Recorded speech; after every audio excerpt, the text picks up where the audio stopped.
কোটি শুকর সুজুদ যে আল্লাহ সুবহানাহু ওয়া তাআলা আপনাকে আমাকে আমাদের সকলকে অশান্তময় পৃথিবীর অশান্ত পরিবেশ থেকে মুক্ত করে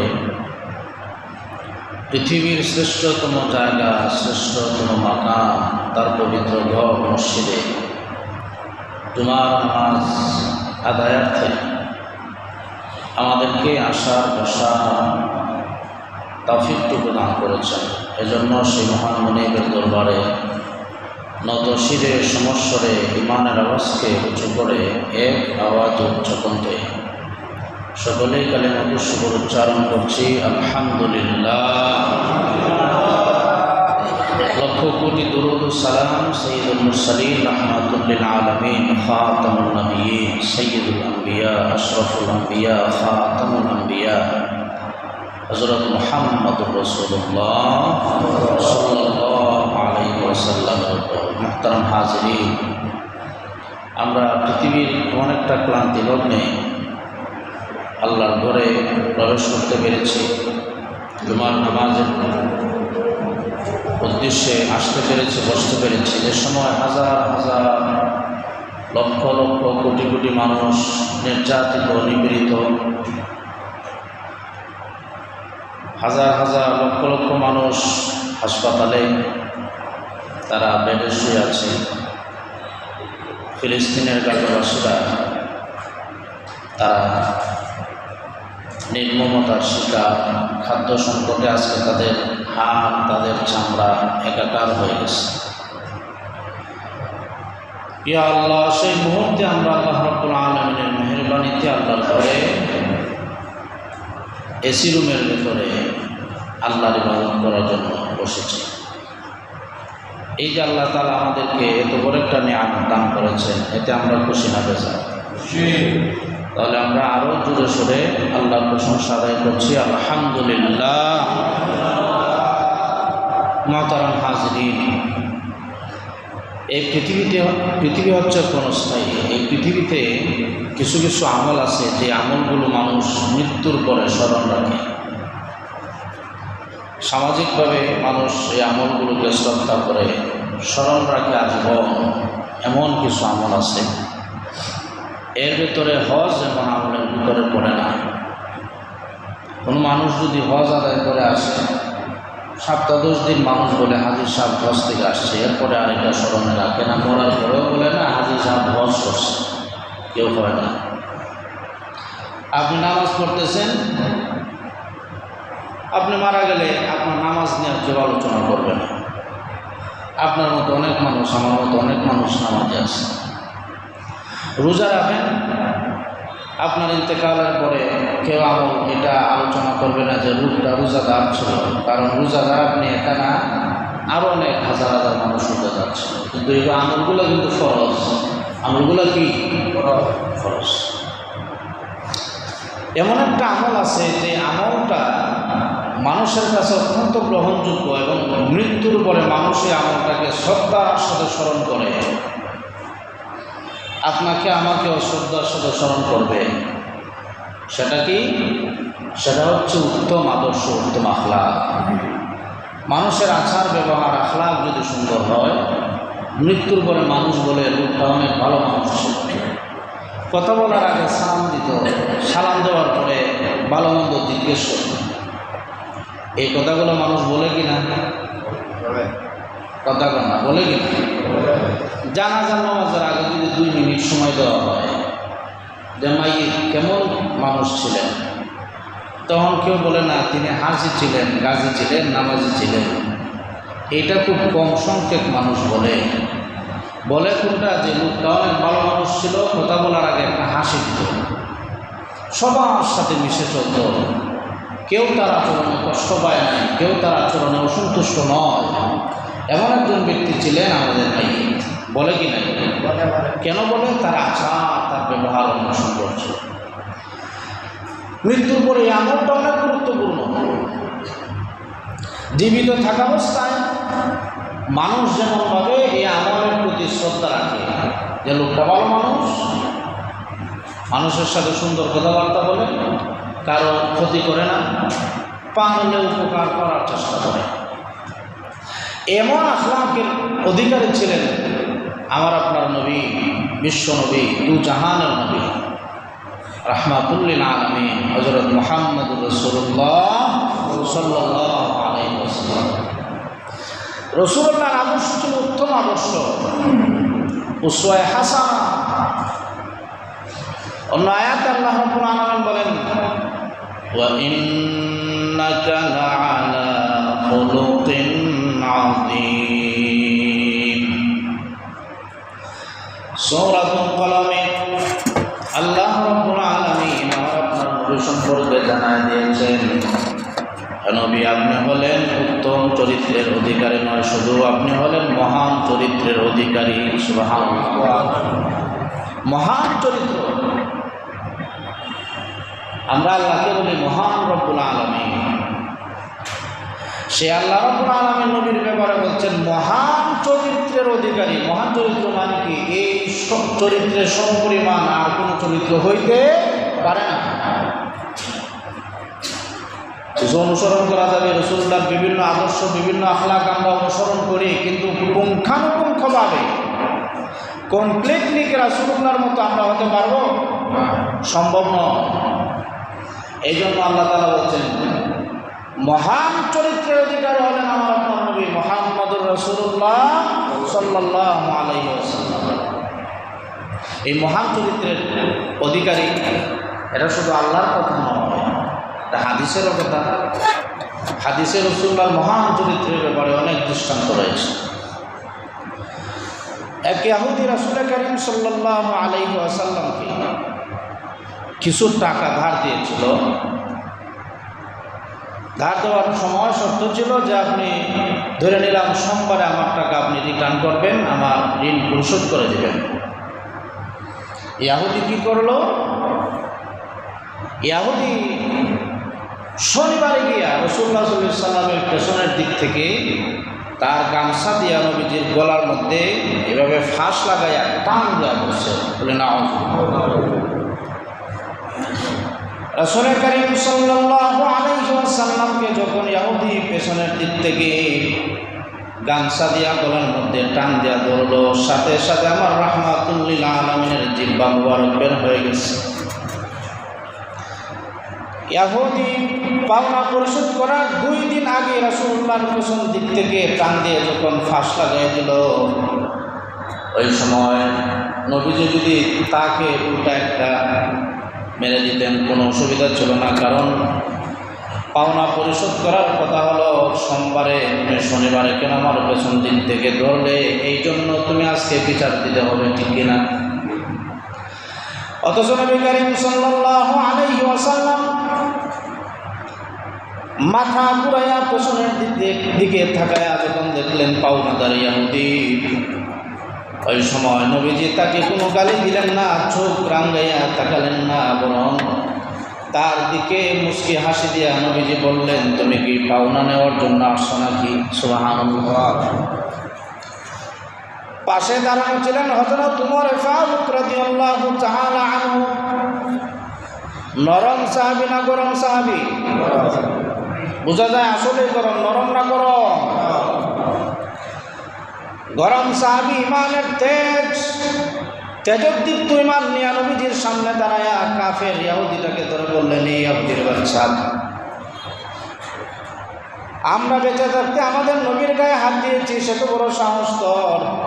আজকে তোর একদিন কি আমার একদিনে কথা বলার সাথে সাথে আমার আপনার নবী রাহমাতুল্লিল আলামিন ওমরকে হাত দিয়া সরাইয়া ডাক দিয়ে বললেন, হে ওমর, আমি আশা করেছিলাম তুমি আমাকে নসিহত করবে।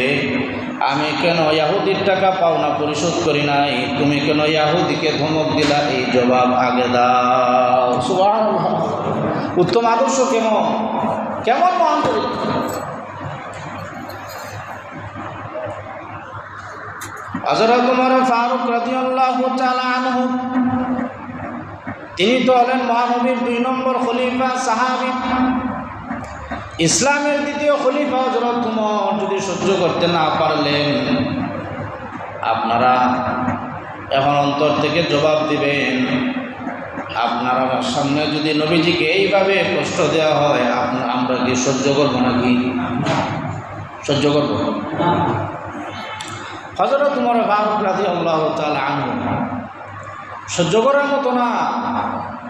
গোটা পৃথিবীর সবাই জানে রাসূলুল্লাহ কোনোদিন অন্যায় করবেন না, তারপরে ইহুদি কেন পেছন দিক থেকে আঘাত করলো? এটা হচ্ছে অপরাধ।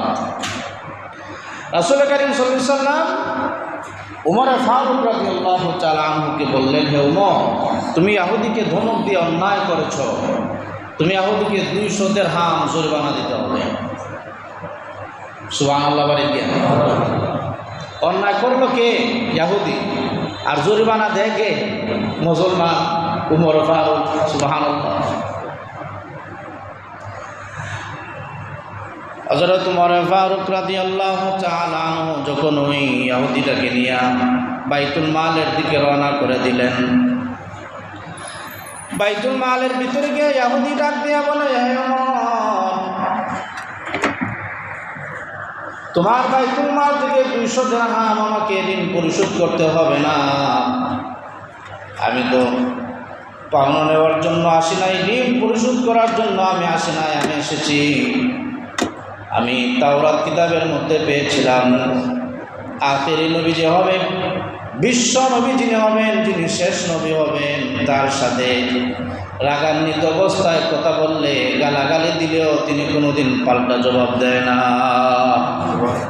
আমি পরীক্ষা করে দেখেছি যে আসলেই তো উনাকে আমি এইভাবে নাজহাল করলাম, কষ্ট দিলাম, অসম্মানিত করলাম, কিন্তু তিনি তো আমাকে পাল্টা জবাব দেন নাই, বরং আমাকে আরো 200 দিরহাম জরিমানা দেওয়ার জন্য যেই মানুষটা বলতে পারে উনি সাধারণ কোনো মানুষ না, উনি হলেন আখিরি যুগের পয়গম্বর শেষ নবী মুহাম্মদুর রাসূলুল্লাহ সাল্লাল্লাহু আলাইহি ওয়াসাল্লাম।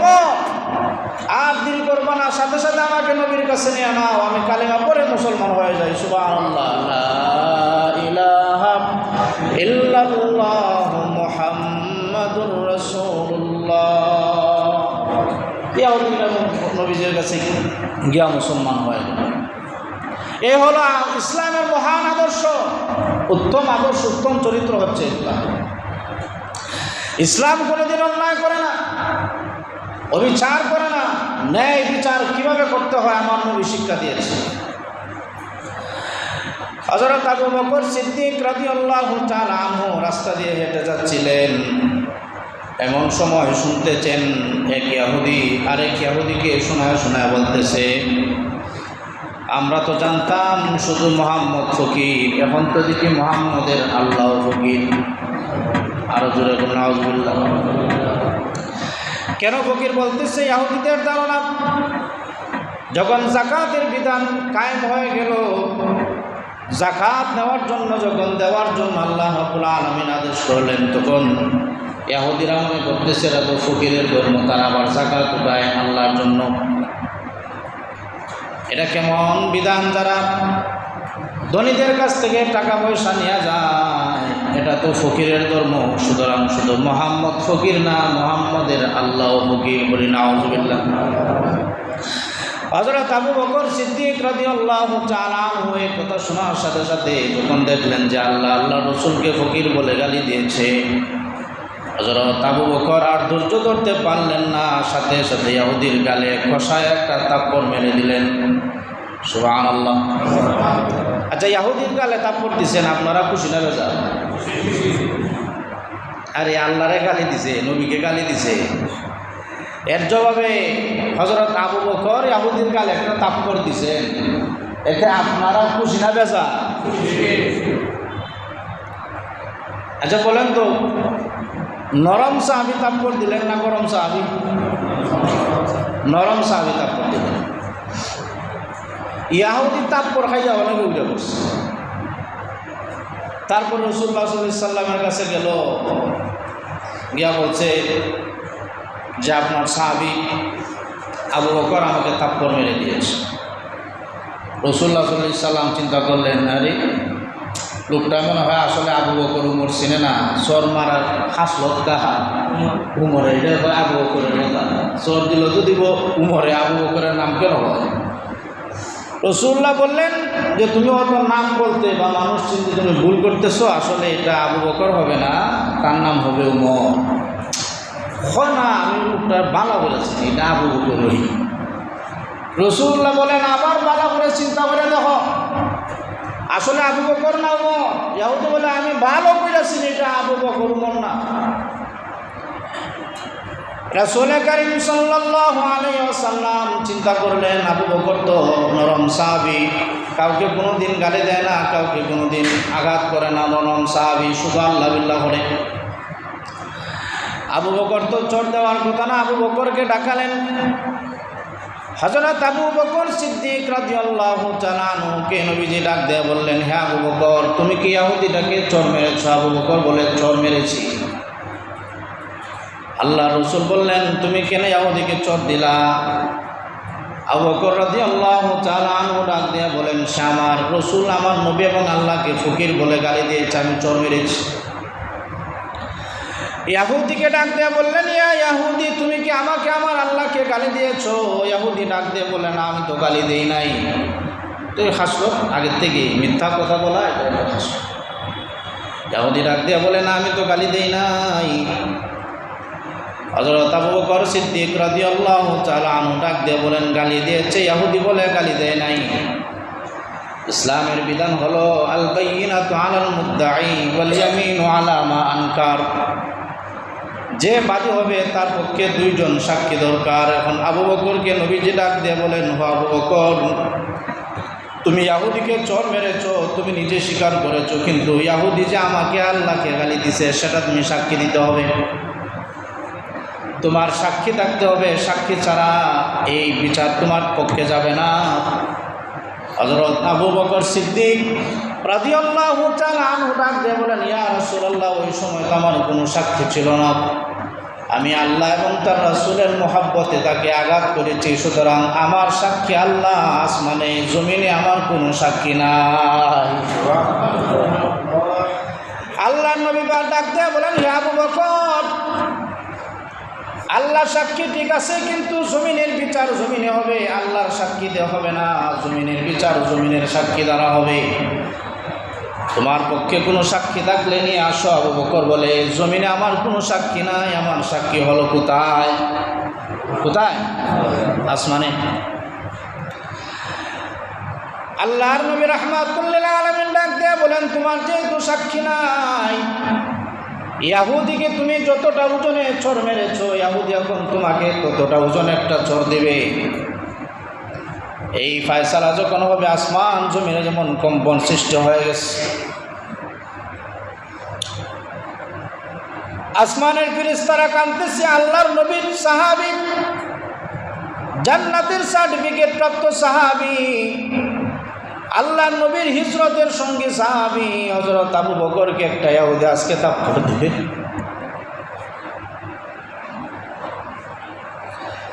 আল্লাহর নবী আদেশ করলেন, ইহুদি যাও, তুমি আবু বকরকে একটা থাপ্পড় দাও। আবু বকর নবীজির নির্দেশের উপরে প্রস্তুত হয়ে গেলেন ইহুদির পক্ষ থেকে চর খাওয়ার জন্য। ওই সময় আল্লাহ রাব্বুল আলামিন হযরত জিবরাইল আমিন আলাইহিস সালাতু ওয়াস সালামকে থাপ্পড় দেওয়ার আগে আগেই জমিনে পাঠানোর ইচ্ছা করছেন। বলে সুবহানাল্লাহ। ইহুদি সামনে যাইতেছে, থাপ্পড় দিবে।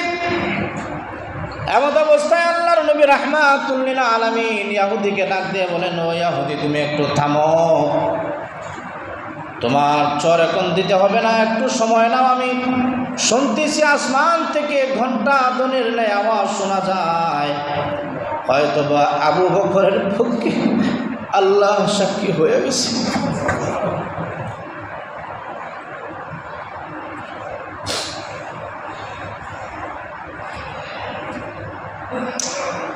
ইহুদি থামলো। এই অবস্থায় দেখা যায় জিবরাইল আমিন আলাইহিস সালাতু ওয়াস সালাম উপস্থিত হয়ে গেছে। এসে বলেন, ইয়া রাসূলুল্লাহ, ইয়া হাবিবাল্লাহ, দুনিয়াতে যদিও আবু বকরের সাক্ষী নাই, আসমান থেকে আল্লাহ আবু বকরের পক্ষে সাক্ষী হয়ে গেছে। আল্লাহ রাব্বুল আলামিন আয়াত নাজিল করে দিলেন, লাকাদ সামিআ আল্লাহু কাওলাল্লাযীনা ক্বালু ইন্নাল্লাহা ফাকিরুন ওয়া নাহনু আগনিয়া। আল্লাহ রাব্বুল আলামিন অবশ্যই শুনেছেন যারা বলেছিল ক্বালু ইন্নাল্লাহা ফাকির, নিশ্চয় আল্লাহ রাব্বুল আলামিন ফকির, ওয়া নাহনু আগনিয়া, আর আমরা ইহুদিরা হলাম ধনী। এই যে আল্লাহ তাআলা যখন আয়াত নাজিল করে আবু বকরের পক্ষে সাক্ষী হয়ে গেলেন, ওই সময় রাহমাতুল লিল আলামিন ইহুদিকে ডাক দিয়ে বলেন, আরে ইহুদি, তুমি নাকি বলেছিলে তুমি আমাকে আমার আল্লাহকে কোনোদিন গালি দেও নাই, তাহলে এখন যে আল্লাহ রাব্বুল আলামিন আয়াত নাজিল করে আবু বকরের পক্ষে সাক্ষী হয়ে গেছে, এখন তুমি কি বলবা? ইহুদি ডাক দিয়া কয়, আমি কি আগে জানতাম না দা আয়াত দিয়ে নাজিল হইব? এই যে বাটপারি, এরা সারা জীবনে বাটপারি, হ্যাঁ জানে না আয়াত দিয়ে নাজিল হইব, এর লাগে আমি কি কইছি না গালি।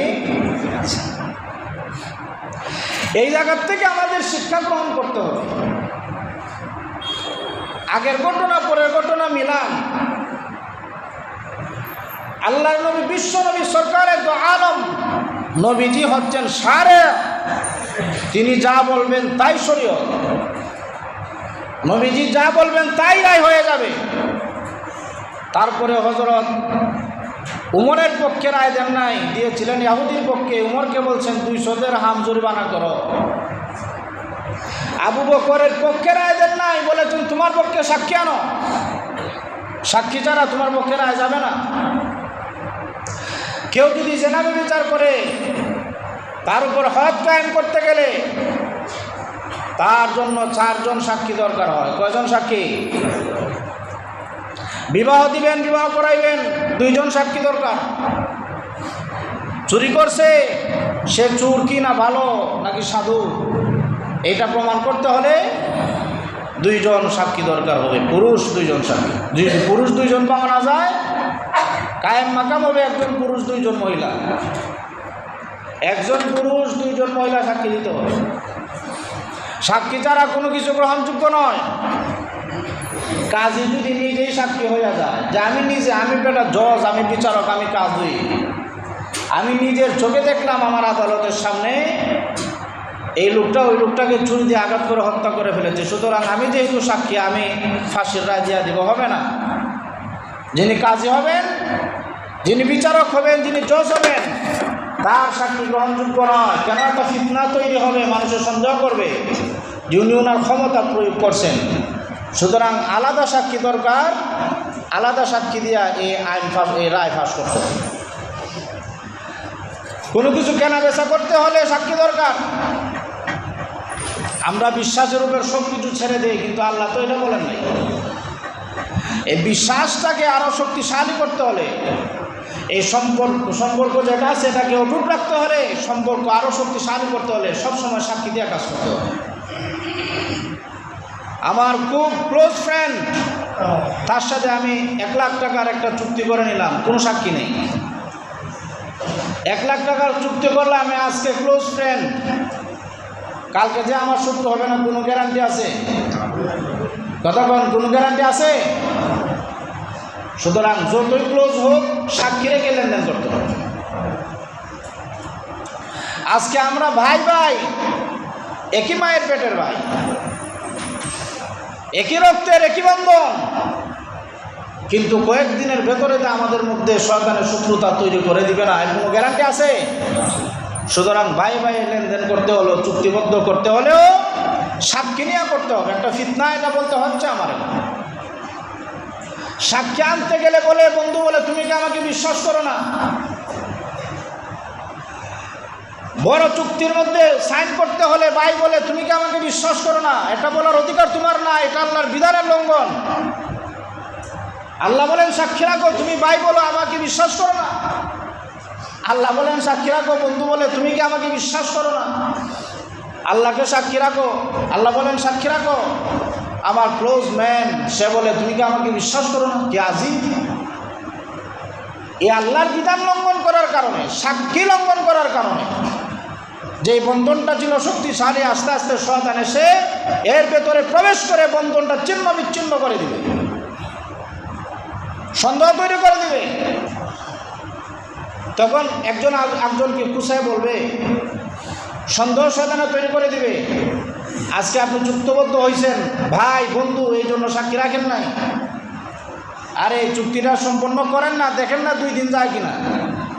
শয়তান এমন ওয়াসওয়াসা ঢেলে দিবে আর বলবে যে আজকে তোমার বন্ধু আছে, হয়তো বা কালকে থাকবে না, তোমার সব সম্পত্তি নেওয়া যাবে, সাক্ষী রাখো নাই, সুতরাং তাড়াতাড়ি সাক্ষী নিয়ে আবার এটা সাইন করো।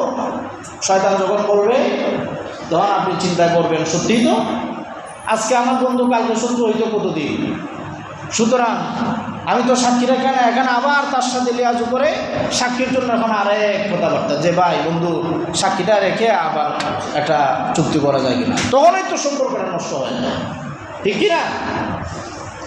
এই জন্য শুরুতেই এই বন্ধনটা ঠিক রাখতে হলে সব কিছুতে যে চুক্তিতে সাক্ষী রাখার জন্য আল্লাহ বলছেন ওই চুক্তিগুলোতে সাক্ষী রাখতেই হবে, সাক্ষী না রাখলে শয়তান ওয়াসওয়াসা দিবে। আল্লাহর রসুল নিজে সাক্ষী ছাড়া না জানে, তাহলে আমি কি? এই জন্য বলতেছিলাম যে উসওয়া হাসানা, উত্তম আদর্শ, মহান আদর্শ, এই মহান আদর্শগুলো আমাদেরকে চিনতে হবে, বুঝতে হবে। নিজের ঘাড়ে অনেক বোঝা নেওয়া হইলে উত্তম আদর্শ প্রদর্শন করা। উত্তম আদর্শের ফলাফল কি হবে? হাদিস শরীফের মধ্যে আছে, হাশরের ময়দানে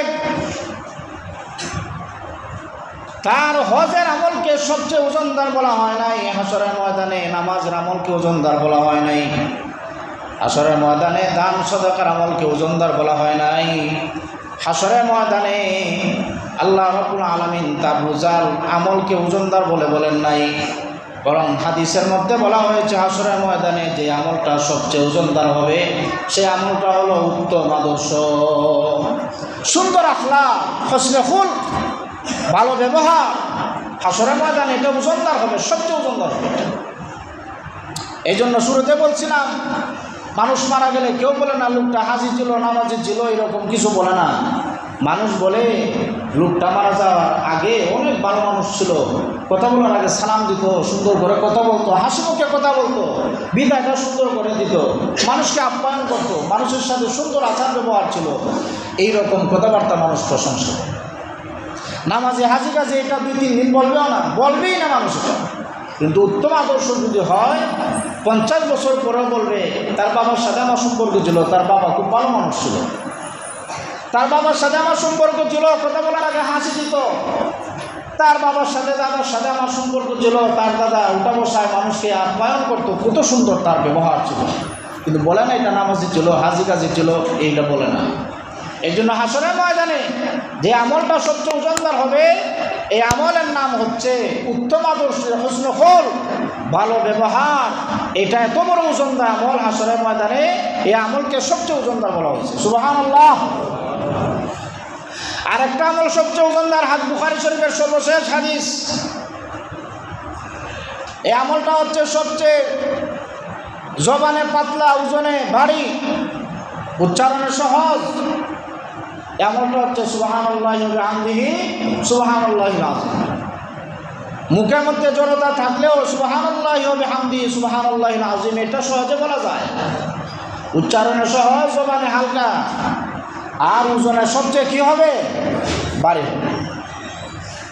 এই জন্য আমরা সব সময় একটা আমল করা, সব রেসানি করবো না, আমরা শুধু 3 বার সূরা ইখলাস করে সব রেসানি করা, আর 3 বার সূরা ইখলাস পড়বেন তো এটা তো ভালো কথা। হাশরের ময়দানে যে আমলটা সবচেয়ে ওজনদার হবে আমলটা কি? সুবহানাল্লাহি ওয়া বিহামদিহি সুবহানাল্লাহিল আযীম। কয়েক মর্তবা পড়েন, সব রেসানি করার আগে সুবহানাল্লাহি ওয়া বিহামদিহি সুবহানাল্লাহিল আযীম এই আমলটা কয়েক মর্তবা পড়ে, তারপরে সব রেসানি করেন। ওজনদার আমল দিয়া সব রেসানি করা। আরেকটা হচ্ছে লা ইলাহা ইল্লাল্লাহ। লা ইলাহা ইল্লাল্লাহ এত ওজনদার হবে, মিজানের পাল্লায় যখন বান্দার আমলকে উঠানো হবে, বান্দার আমল যখন হালকা, নেক আমল হালকা হয়ে যাবে আর বদ আমল ভারী হয়ে যাবে, তখন আল্লাহ রাব্বুল আলামিন একটা কাগজের টুকরা এই মিজানের পাল্লার মধ্যে দিবেন, আর নেক আমলের পাল্লায় সাথে সাথে নেক আমলের পাল্লাটা ভারী হয়ে যাবে, বদ আমলের পাল্লা হালকা হয়ে যাবে। সুবহানাল্লাহ। জিজ্ঞেস করা হবে রব্বুল আলামিন এটা কি এমন কাগজ যে কাগজটা এতগুলো বদ আমলকে হালকা করে দিল আর নেক আমলকে ভারী করে দিল? এটা কি আমল, কি এটা? তখন আল্লাহ রব্বুল আলামিন বলবেন এটা হচ্ছে লা ইলাহা ইল্লাল্লাহ। এই জন্য হাদিসের মধ্যে বলা হয়েছে সবচেয়ে উত্তম জিকির হচ্ছে লা ইলাহা ইল্লাল্লাহ, আর সবচেয়ে উত্তম দোয়া হচ্ছে আলহামদুলিল্লাহ। সবচেয়ে উত্তম দোয়া কি? আলহামদুলিল্লাহ। লা ইলাহা ইল্লাল্লাহ, সুবহানাল্লাহ, আলহামদুলিল্লাহ, এটা বেশি বেশি করে পড়া। হাসরের ময়দানে এই আমলগুলো সবচেয়ে ওজনদার আমল হবে। আর বিপদে বললো, অনেকে বলে হুজুর বিপদে আসি তো আর কবুল হয় না, অনেক বিপদে আসি, কাজে আটকে গেছি, কাজে কোনো সফলতা নাই, কাজের কোনো উন্নতি নাই, কোনো ধরনের ডেভেলপমেন্ট নাই, কি করা যায়? সব সময় একটা আমল করবেন, ফজরের পরে পড়বেন লা হাওলা ওয়ালা কুওয়াতা ইল্লা বিল্লাহ 200 বার, মাগরিবের পরে পড়বেন লা হাওলা ওয়ালা কুওয়াতা ইল্লা বিল্লাহ 200 বার। এই আমলটা যদি করা যায় প্রতিদিন সকাল বিকাল যদি 200 বার করা যায় লা হাওলা ওয়ালা কুওয়াতা ইল্লা বিল্লাহ, এটা অর্থ হচ্ছে আল্লাহ তুমি স্যার আমার নেক আমল করার কোনো শক্তি নাই, ভালো কাজ করার কোনো শক্তি নাই। এই দোয়াগুলো যখন করবেন তখন আল্লাহ রাব্বুল আলামিন আল্লাহর কুদরত থেকে শক্তি দান করবেন। সুবহানাল্লাহ। দোয়া আছে হাদিস শরীফের মধ্যে বর্ণিত দোয়া, আল্লাহুম্মা ইন্না আসআলুকা ফিআলাল খায়রাত ওয়া তারকাল মুনকারাত। হে আল্লাহ আমাকে বেশি বেশি করে ভালো কাজ করার তৌফিক দাও, ওয়া তারকাল মুনকারাত, আর মন্দ কাজ থেকে আমাকে হেফাজত করো। সুবহানাল্লাহ। মন্দ কাজ থেকে আমাকে বাঁচিয়ে রাখো। এই দোয়াগুলো আমরা যদি শিখি ইনশাআল্লাহ, দোয়াগুলো যদি আমলে ছাড়ায়া যায়, আল্লাহ রাব্বুল আলামিন আমাদের জীবনে বরকত দিবেন। অনেকে প্রাপ্তবয়স্ক হয়ে গেছেন, বিবাহের কোনো পাত্তা নাই, মা বাবা এইটা অনেক চাপায় আছে যে বিবাহ দিতেও পারে না, আবার রাখতেও পারে না, বিভিন্ন পরিবেশ পরিস্থিতির কারণে এটা সম্ভব হয় না। অনেক সময় অর্থের এই যোগান নাই, যার কারণে হয় না।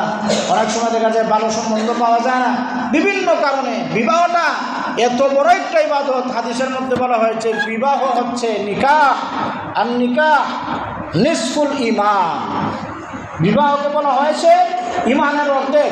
আমরা বিবাহটাকে তো হালকা করে কেন দেখি? বিবাহটা হচ্ছে ঈমানের অর্ধেক। আমরা যদি আমাদের প্রাপ্তবয়স্ক ছেলে মেয়েদেরকে বিবাহ দেওয়া দেয় উপযুক্ত বয়সে, ইনশাল্লাহ আমরা রিজিকের টেনশন করতে হবে না। উচ্চ আওয়াজে বলবেন রিজিকের মালিককে, রিজিকের মালিক তো আল্লাহ। আমার জামাই কেমনে খাওয়াই বই চিন্তা আমি করি কেড়ে, আমার ফুলাই বউ কেমনে ফল বই চিন্তা আমি করি কেড়ে। আমার দায়িত্ব হচ্ছে আমি উপযুক্ত বয়সে ছেলে মেয়েকে বিবাহ দেওয়া। রিজিকের মালিক আল্লাহ, এটা বিশ্বাস রাখতে হবে। কোনো মানুষ বিবাহ করার কারণে তার সংসারের অভাব হয় নাই, অন্য কোনো কারণে হইতে পারে। বিবাহের কারণে সংসারে অভাব আসে না, অন্য কোনো তার গোপন কোনো বদআমল থাকার কারণে তার সংসারে অভাব আসে। বিবাহের কারণে কোনোদিন সংসারের মধ্যে অভাব আসে, ঠিক কি না? আল্লাহ রাসূল সাল্লাল্লাহু আলাইহি সাল্লামের সাহাবী রাসূলুল্লাহর কাছে এসে বলছেন, ইয়া রাসূলুল্লাহ বিবাহ তো একটা করলাম, তারপরে তো অভাব যায় না। রাসূলুল্লাহ বলেন আরেকটা করো। আরেকটা করছেন, আইসা বলে এ রাসূলুল্লাহ বিয়া দিয়ে একটা করলাম, এর মধ্যে অভাব যায় না, আরেকটা করো। এরপরে তিনটা হইল নি। আবার রাসূলুল্লাহ বললেন, আইসা বলেন ইয়া রাসূলুল্লাহ অভাব তো যায় না, তিনটা যে করে নিয়েছি আর মাত্র কটা বাকি, একটা বাকি, যাও বিবাহ আর একটা করো। রাসূলুল্লাহ সাহাবী যখন বিবাহ 4 নম্বর বিবাহ করলেন, এরপরে আর কোনোদিন সংসারে অভাব হয় না। সুবহানাল্লাহ। তো এটা একটা সিম্পল একটা উদাহরণ, এর লাগে আমরা একবার সার্ভে করলে হইতো না। রাসূলুল্লাহ কোন যুক্তিতে কোন কারণে ওই ব্যক্তিকে সার্ভে করার জন্য তিনি আদেশ করছিলেন, সংসারের দুর্দশা দূর করার জন্য, এটা রাসূলুল্লাহর এটা ওই মুআজিজা। রাসূলুল্লাহ সাল্লাল্লাহু আলাইহি সাল্লামের এখানে আছে রাসূলুল্লাহর দূরদর্শিতা বা সারাত এখানে নিহিত আছে। সুতরাং আমার কাছে আইয়া যদি কোন ইমাম সাহেব বিয়া দিয়ে একটা করলাম, সংসারের মধ্যে দূর হয় না, কারণ আমি যদি কই আর একটা করো, এইভাবে 4টা যদি করে তো বেটার বউ আমি পারতাম না করে, বাবা আমি পারতাম না। যা রাসূলুল্লাহ মুআজিজা দেখাইছেন। সুতরাং রাসূলুল্লাহ সাল্লাল্লাহু আলাইহি ওয়াসাল্লাম একটা উদাহরণ দিয়া দিচ্ছেন যে বিবাহের মাধ্যমে সংসারের অভাব দূর হয়, রিজিকের অভাব দূর হয়। এই জন্য আমাদের ছেলে মেয়েকে বিবাহ দেওয়া এটাকে আমরা এই পেরেশানির মধ্যে নিব না, এটা সৌভাগ্যের ভেতরে নেব। আল্লাহ তাআলা আমাদেরকে বোঝার তৌফিক দান করুন। আজকের আলোচ্য বিষয় ছিল হোসনে খুলক, সুন্দর আদর্শ, উত্তম আদর্শের মাধ্যমে একটা সমাজ, একটা রাষ্ট্রকে উপহার দেওয়া যায়, একটা সুশীতল শান্তিময় একটা পরিবেশ উপহার দেওয়া যায়। এই জন্য আসুন আমরা সবার প্রত্যেকের জায়গা থেকে পারিবারিকভাবে উত্তম আদর্শ শিক্ষা দেব, আমরা নিজে উত্তম আদর্শের মালিক হব। আল্লাহ আমাদের সবাইকে উত্তম আদর্শের মালিক বানায় দিন, সবাই বলে আমিন। আমাদের সবাইকে আল্লাহ রাব্বুল আলামিন হোসনে খুলক, সবচেয়ে সুন্দর আদর্শ চরিত্রবান হওয়ার তৌফিক দান করুন, সবাই বলে আমিন। সুবহান রাব্বিকা রাব্বিল ইজ্জাতি আম্মা ইয়াসিফুন ওয়া সালামুন আলাল মুরসালিন আলহামদুলিল্লাহি রাব্বিল আলামিন ওয়া আখিরু দাওয়ানা আলহামদুলিল্লাহি রাব্বিল আলামিন।